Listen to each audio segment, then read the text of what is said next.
you? Oh, yes, I do. I'm sorry. Pansexual, a person who experiences sexual, romantic, physical, or spiritual attraction to others, regardless of gender, identities, expressions, or biological property. You know, one thing I would ask, is transgenderism on there? Because I know that's a term that's come up in the past, but my understanding, transgenderism is more of like it's a word that non-trans people use against us to talk about the idea that transness is like an ailment or a sickness. It's not. So it's kind of like, oftentimes it's from religious people or people who are not supportive of trans people. They'll use the term kind of like the heterosexism. There would be transsexual. They would use transgenderism. Yeah. And so that's typically not a term that trans people use. However, again, language is, you know, we all have different understandings of different language. And so typically that wouldn't be used anymore, I guess. It's kind of like if you hear of same-sex attraction or same-sex attraction, same-sex attraction is usually language that religious groups have put on the idea of a man who is attracted to men or women who is attracted to women, and that is wrong, and that it's something to fight up against. So again, that's kind of tends to be, again, and some of the words have been used by certain groups of people, which then causes that word to be kind of triggering or traumatic or difficult for people to hear. So usually you won't hear same-sex attraction unless there's some sort of history with some sort of religion connotation. Now, oftentimes you'll hear, especially in Black communities, you'll hear the term same-gender loving, and gay men and gay women will often refer to themselves as being same-gender loving.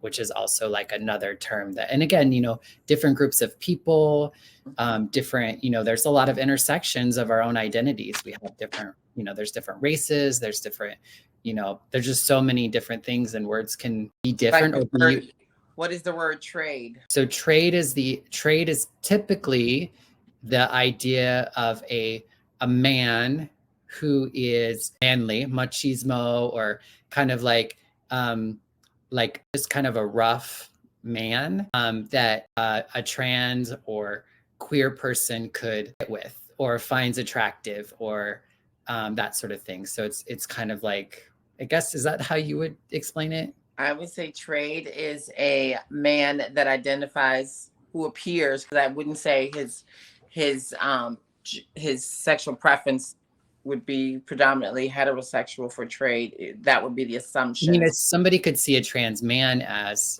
trade as well. So it is really just kind of like this hyper masculine, kind of rough, hot, like sexy kind of, that's how somebody will say, like on RuPaul's Drag Race, they refer to the trade of the season. So who's the one that people would want to have sex with the most, or something like that, as a guy.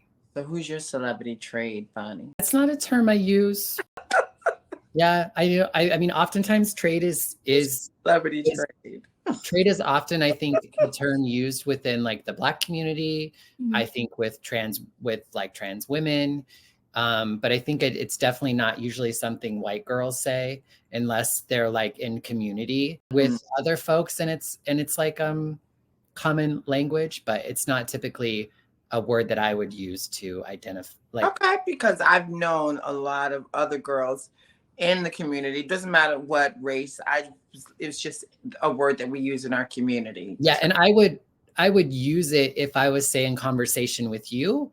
Like I would say, oh, that guy is trade. No, because that's a language. Well, yes, I guess. Okay. But just in the sense that it's language that you use and understand. And so in order to try to communicate with you, I would potentially use your words to just kind of, again, connect with you and get that we understand each other. You know, because I could also say, oh, look at that trade over there. And you're like, girl, that is not trade. Not at all. And so I think it's a way of also saying, no, I understand what you mean when you say trade. Yeah. And I'll be looking like, where?